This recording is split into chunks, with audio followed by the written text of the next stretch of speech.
Which pop is Sister King J, where Sugar King J, and I'm back with another video. I know I was supposed to upload for y'all yesterday, but I didn't get to, for the simple fact that I didn't feel good. Like, I didn't feel good at all. I had a headache that was ready to beat me. You know, my stomach is hurting. Just a lot, but I feel good today. So I decided to hit y'all with a story time. But before we even get to this video, make sure you like, comment, share, subscribe. And don't forget to turn on that post notification bell so you can be notified every time I post. I need y'all to do that for me. Y'all miss this background? Alright, nah, but seriously, let's get into this video. Alright, so story time today is going to be one of my worst job experiences. Like, it was horrible. So I hope y'all ready. Okay, I'm not going to say the name of the company because if they try to sue me, I don't got money to be getting sued by a company. Alright, so let me tell you what happened. So, day one, I met one of the training people or whatever, and her name for this story, we're gonna name her M. Okay. So M, the first day, she was mad cool. Like, I had to be there at 9 because the lady had to put in my information or whatever. And M was the one who were going to be training me. Even though I had worked at a facility like that before. So M wasn't really training me because I already knew what I was doing. But, you know, I just went along with it. She knew that I worked there before. So she was like, you know everything. I'm not even going to trip. So we had a perfect day. Like, a great day. So, day 2, it was like I met this new manager in training. And he was like mad rude. Like, he was like, he'll throw like a little slick jabs, but I'm new. So I'm not going to say nothing to you. I'm going to let you continue. Because when I say something, nobody can say that I'm wrong. So, mind you, my shift was from 10 to 4. Or like, no, it was 10 to 5, I think. Yeah, 10 to 5. So, I was supposed to get off at 5. The first day I got off on time at 5 exactly. Second day, the manager in training was being rude, like I said. And I was supposed to get off at 5. He didn't pull my tail until 5:30. I'm supposed to get off at 5. You already see the issue? So I count my tail and I bring in the information. And he's like, oh, your tail is $50 short. $50 short? I've never had that issue a day in my life. So for my tail to be $50 short, that's something that you need to figure out. Because, like, during the day, he had sent me to the back and was just like, we need you to do something in the back and we'll handle your tail and make sure everything's correct and this, that, and the third. So, you know, normally a manager who is a manager would take you to the back and just be like, you know, there's an issue with your tail. You have XYZ amount of money missing, and if it comes up, I'll let you know. So we have customers in the lobby. We have the people in the kitchen working. We have people in the front, and he's in the front. Oh, you owe this store $50, and you stole this money, and you stole that money, and this, that, and the third. And I'm just like, wait a minute. You got the wrong one. Because I was like, I don't steal no money. What I look like stealing money from here? I don't steal money at all. So he was just like, you and the person who was on your till, y'all both owe the store $25. And you know what? It's okay, because I got something for the both of y'all people who was on y'all till. So I'm just like, but it was you. It was me and you on a till together. And then this other girl who was there, but it was mainly me and you working. So that means that he tried to put it off on me and the other girl. So he was just like, we'll look at the cameras and see where the 50 went. And if you slip the 50 in your pocket, just know that it's going to be on you. And if it doesn't come up between you and a girl. I'm just like, okay, cool. So can I clock out now? Because now it's 5:45. I'm ready to go. And you're accusing me of stealing from this store in front of not about 45, 50 people. So now I'm ready to go and I'm heated. So it's either you're going to let me go or we're going to have dead pressure. So he was like, oh yeah, you can go. But normally in certain circumstances like this, we hold y'all. I say you're not finna hold me. I was supposed to leave from 5 o'clock. It's almost 6 o'clock. Let's go. And y'all barely want to pay me, so let's go. So then I clocked out. I went home. So then I come back the next day.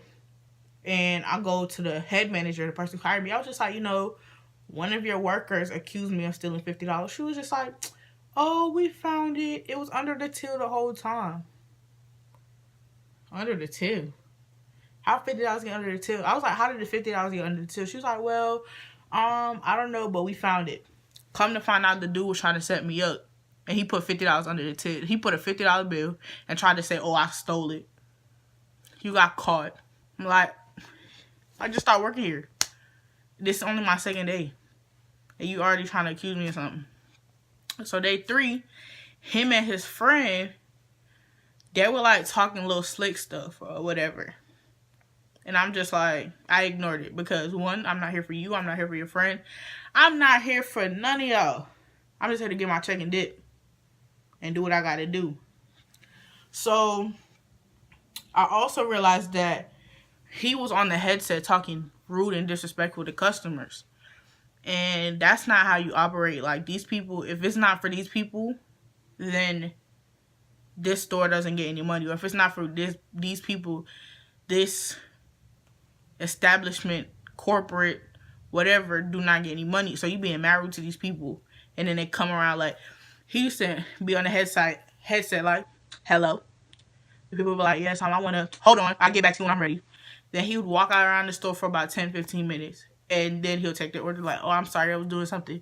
You weren't doing nothing. Because all he, literally, I'm not even joking, all he was doing was taking orders. I was the one that making sure food was correct. I was taking money, giving change. And on top of doing all that, I was making drinks. He did nothing but take the orders. And sometimes he didn't even want to do that. Like, I'm mid doing a transaction, taking the order, passing food out the window, and making the drink all at once. And he's just walking around doing nothing. So then, let me stop. So back to what I was saying about him being rude to customers. Like, he's being mad rude to these people. Oh, hold on. Or why does want so much on the headset and all this stuff. I'm just like, and then they'll come to the window and, you know, I'm smiling, interacting, asking how was it there. They'll be like, you know, did you take my order? I'll be like, no, ma'am. It wasn't me. Or no, sir, it wasn't me. And I read it back off the order, and the order's like, he would completely botch their order. Like, all you literally have to do is listen. Listen to what the people are saying. And just tap on a whole bunch of buttons. Not even. You tapping on the screen. Okay, you want this? Add the drink. Like, everything's all in the same place. So how could you completely mess up orders like that?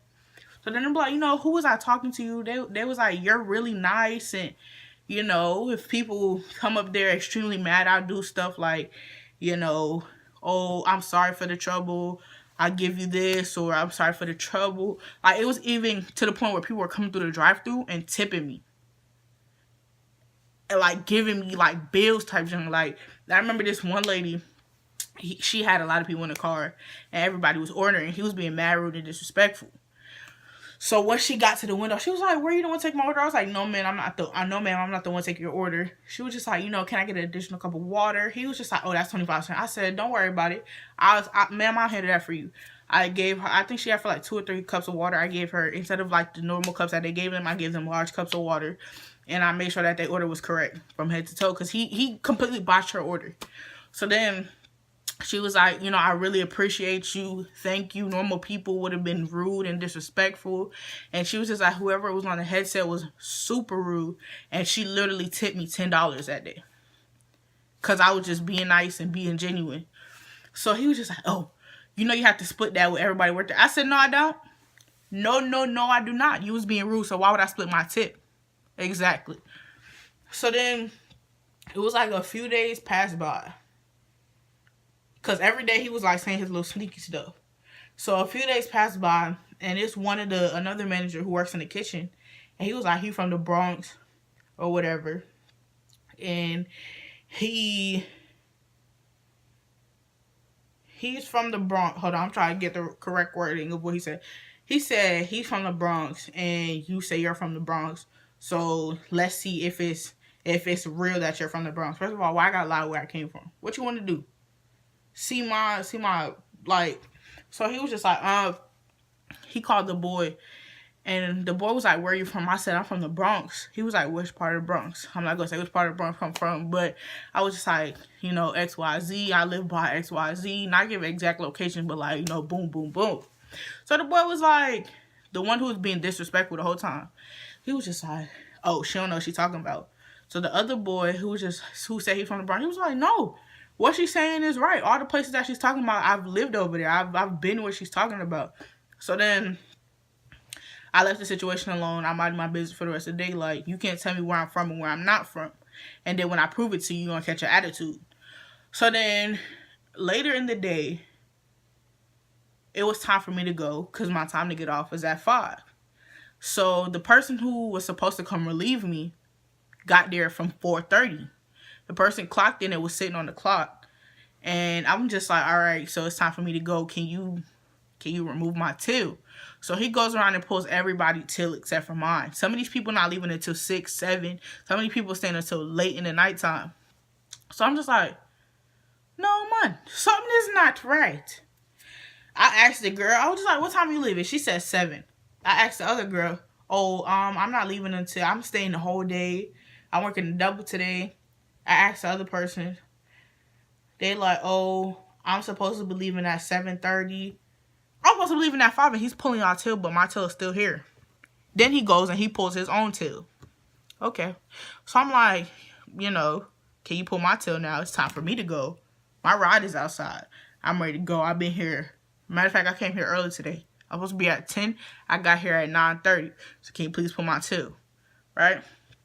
So the big manager is here, the one that hired me. So my ride called the store and was just like, I'm outside. Can y'all let Jasmine off?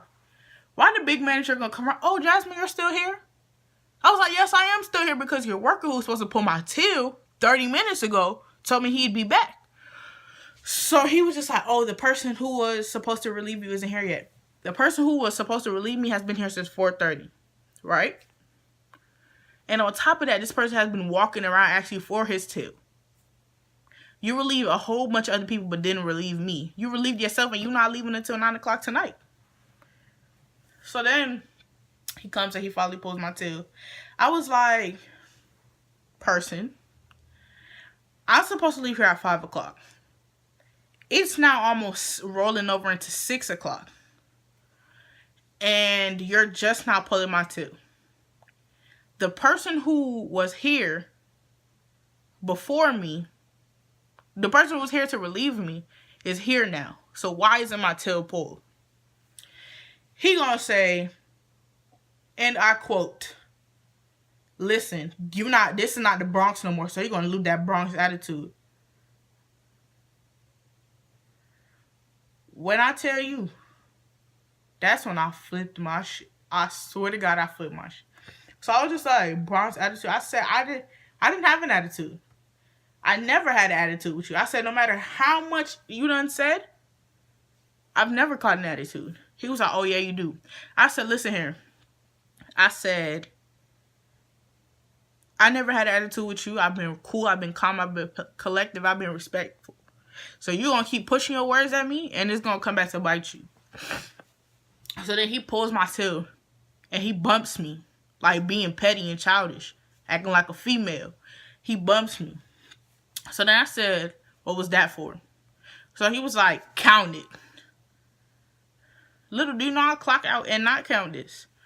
So I counted, and he bumps me again.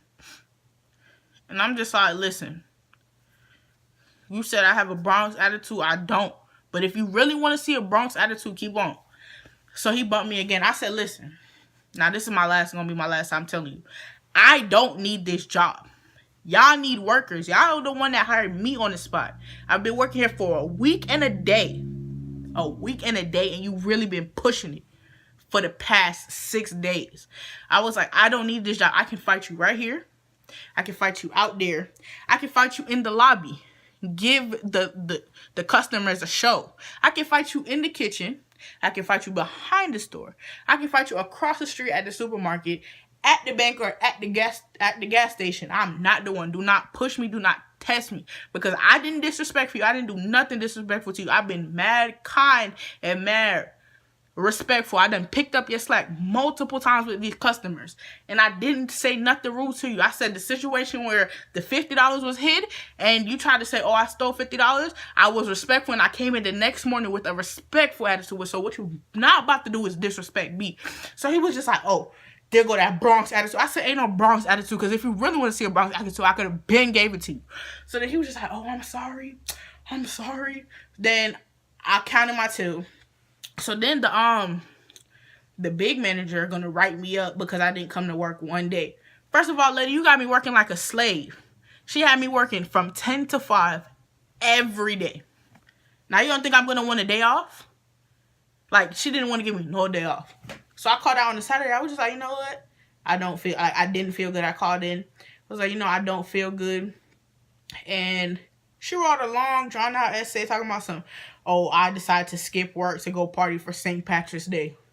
Excuse me? Do you know what I did? No. You don't know what I was doing? No. You just know that I called out. So you're going to write a long, I said, I'm not signing this.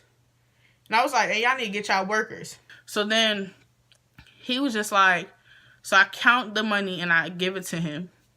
And then I had to talk with the manager about her writing me up. So then he going to say, so he was like, it's either I'm going to take the job or I'm going to leave the job. So you know what I do? I left. So then he was just like, but like a couple days before, he said the following Tuesday was the day that's time for me to go pick up my check. So I go to pick up my check. This man gonna say, oh, there's no check here for you. So he told me I worked a week. So then he was like, there's no check here for you. So now at this point, I had to call corporate, you know. I had to get corporate involved. And they handled the situation. But the managers at the store was trying to cover up for him and make it seem like I was wrong. Excuse me, after your worker done disrespected me as a person, tried to derail my character, trying to say I was a thief, and then on top of that, he gonna talk about, oh, New York attitude and this, and what? But you trying to cover up for your worker, and he hates his job. He was talking to everybody. He said, oh, I can't wait to quit. I can't wait to get paid so I can quit. Then, oh, I can't wait to get this check so I can just go down to Miami and leave this place and never come back.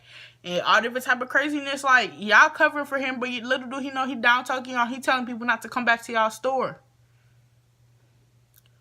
You know what? I'm going to just end this video here because I feel myself getting heated talking about this situation. Just try to play me, my money, and my character, and my person. Excuse me? And then when I go off, apparently I'm in the wrong. No. That's why they never see me a day again. And on top of that, they've never seen me since that day until the day I got my check. And it was people asking me why I left. And I told them. And they was just like, you know what? They would have did the same thing. Because they say it's a lot of people that come in. And once they come in, they don't stay for too long because of him. But y'all keep him around. Shake my head. But you know what? Y'all like, comment, share, subscribe. Turn on post notifications off so you can get notified every time I post. And remember, I appreciate y'all. I'll see y'all in the next video. That's about to be another story time. I hope y'all ready. It's about to be uploading like right after this one. Double uploaded it. I get to upload tomorrow. See y'all. Peace. Rewind. Make sure I do what the outro says. Make sure I like, comment, share, subscribe, turn on the post notification bell, and don't forget to check out my social medias on the screen in the outro and in the description down below. Remember that I appreciate y'all. Thank y'all. Peace.